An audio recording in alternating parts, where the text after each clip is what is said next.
आज का मनुष्य दिखावे में जी रहा है। हर काम से पहले एक ही विचार करता है, लोग क्या कहेंगे।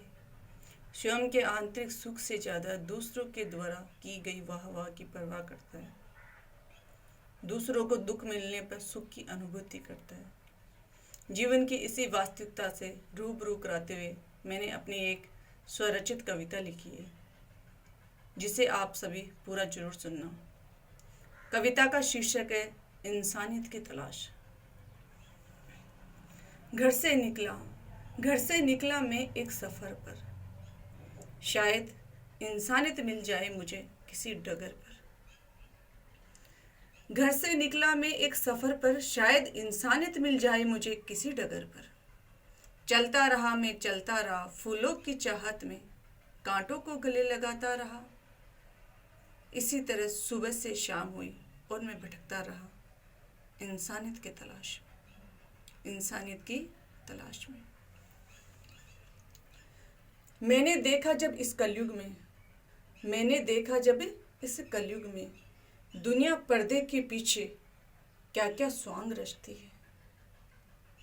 मैंने देखा जब इस कलयुग में दुनिया पर्दे के पीछे क्या क्या स्वांग रचती है। आती है जब महफिल में फ़रेब का दामन छोड़ इंसानियत का ढोंग रचती है। मैं पूछता ही रह गया, ये कैसी इंसानियत है। मैं पूछता ही रह गया, ये कैसी इंसानियत है, जहाँ झूठ और दिखावे की महफिल सजती है।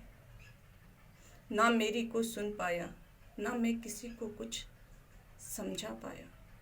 इसी तरह सुबह से शाम हुई और मैं भटकता रहा इंसानियत की तलाश में।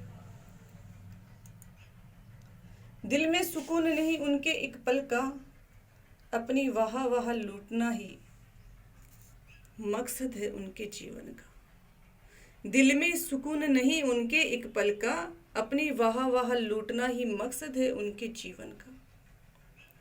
कर्जे पर कर्जा वो ढोते हैं, लेकिन झूठी शान में वो जीते हैं।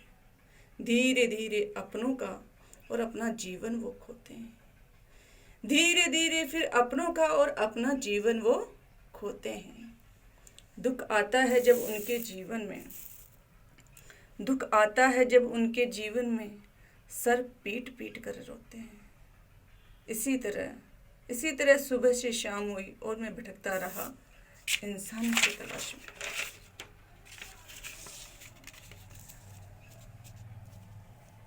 सच को अब सब भूल रहे हैं, कर्मों की राह को छोड़ रहे हैं। सच को अब सब भूल रहे हैं, कर्मों की राह को छोड़ रहे हैं। कौन क्या कहेगा, इसी अफरा तफरी में जी रहे हैं। ना अपनी सुध है, ना अपनों की सुध है। इस खूबसूरत जीवन को धीरे धीरे वो खो रहे हैं। इस खूबसूरत जीवन को अब धीरे धीरे वो खो रहे हैं।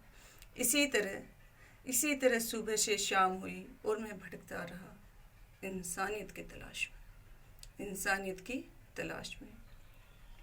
मानव, प्रकृति, जानवर, इन सभी के कुछ ऐसे ही अनछुए पहलू हैं जिनको मैं आप सभी के साथ शेयर करना चाहती हूँ।